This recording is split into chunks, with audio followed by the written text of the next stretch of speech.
الله الرحمن الرحيم السلام عليكم ورحمة الله تعالى وبركاته كلنتي وعن وناكسن داوديال waxaad kusoo dhawaataan barnaamijka muuqaalka ciyaaraha oo xilaano kale aad kaga barteen aad ka daawataan Raj Sports TV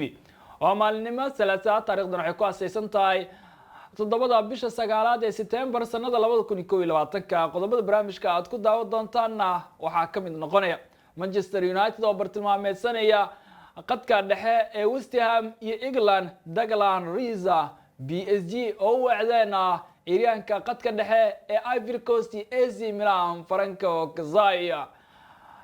qodobada soo kala barnaamijka muuqaalka ciyaaraha saaxiibayaal aad ku daawan doontaan waxa ka mid noqonaya Liverpool oo bedelka Jorginho Wijnaldum ka arkoodeen Venezia ayaa qodobada barnaamijka muuqaalka ciyaaraha saaxiibayaal ku daawan doontaan qayb ka noqonaya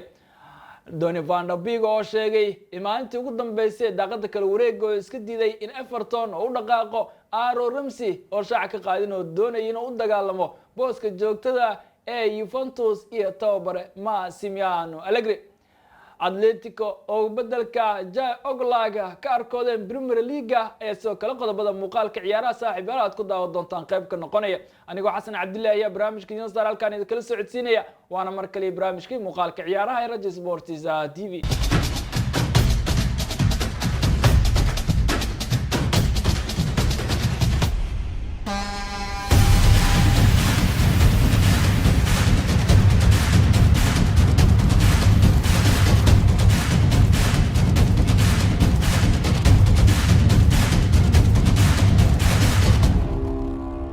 qodobadii aad daawateen hadii aan ku bilaabana Manchester United ayaa lagu waramayaa sida majalada SBN ku waramayso in ay xiiseynayaan qadka dhexe England iyo West Ham Declan Rice 22 sano jirkaan kubadda Georgia ayaa muddo dheer la xiriirinayay Manchester United waxaana lagu waramayaa in Man U ee daneynaya in bisha January ee tijaabiyaan suurtagalaashaha ay kula saxiixan karaan Declan Rice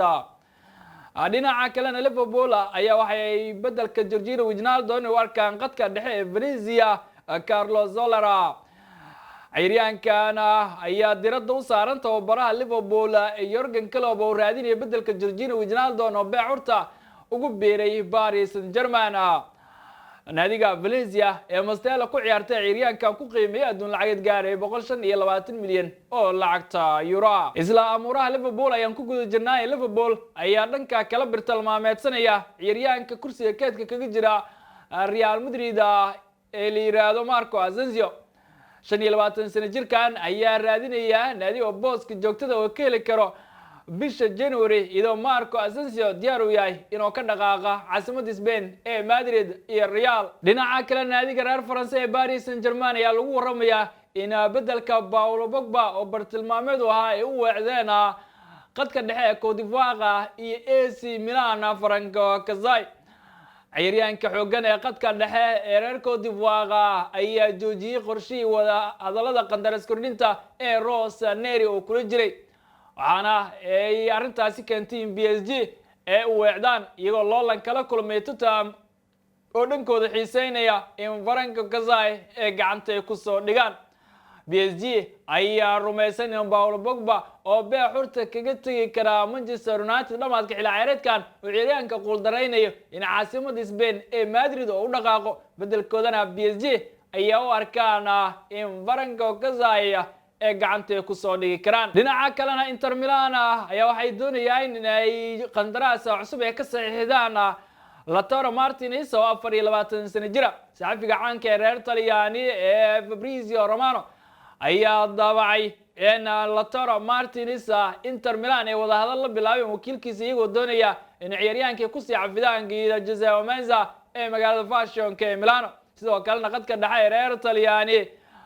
oo 24 sano jira Nicola Barella ay doonayaan in mustaqbalkiisa ay u hibeeyo naadiga Inter Milan ee ka dhisan magaalada Milano ciyaaryahanka qadka dhexe ee Juventus Aaron Ramsey ninka reer Wales oo 30 sano jira ayaa shaaca ka qaadin oo iska diiday inuu u dhaqaaqo Premier League saacadii ugu dambeeyay daaqada kala wareegga ciyaartoyda gaar ahaan naadiga Wolverhampton Wanderers oo ciyaaryahanka xiiseynay Aaron Ramsey ciyaaryahankii hore Arsenal ayaa shaaca ka qaadin oo diyaar u yahay inuu u dagaalamo safka joogtada ee ku bilaabanaya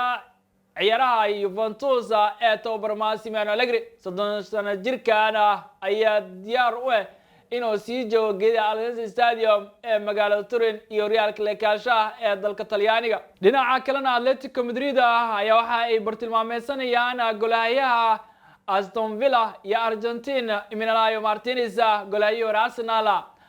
haddii uu faaruji geeda Wanda Metropolitano golahayaha Real Slovenia ee la yiraahdo Thiago Laga oo 28 sano jira. majalada Marquis Benagale waxay ku waramaysaa in Atletico ay ka cabsi qabaan bisha January ee lumiyana golahayaha Real Slovenia Thiago Laga iyagoo bedelkiisa bartilmaameedsanaya Villa Baga naadiga ku ciyaartay Aston Villa golahayaha Real Argentina Emiliano Martinez.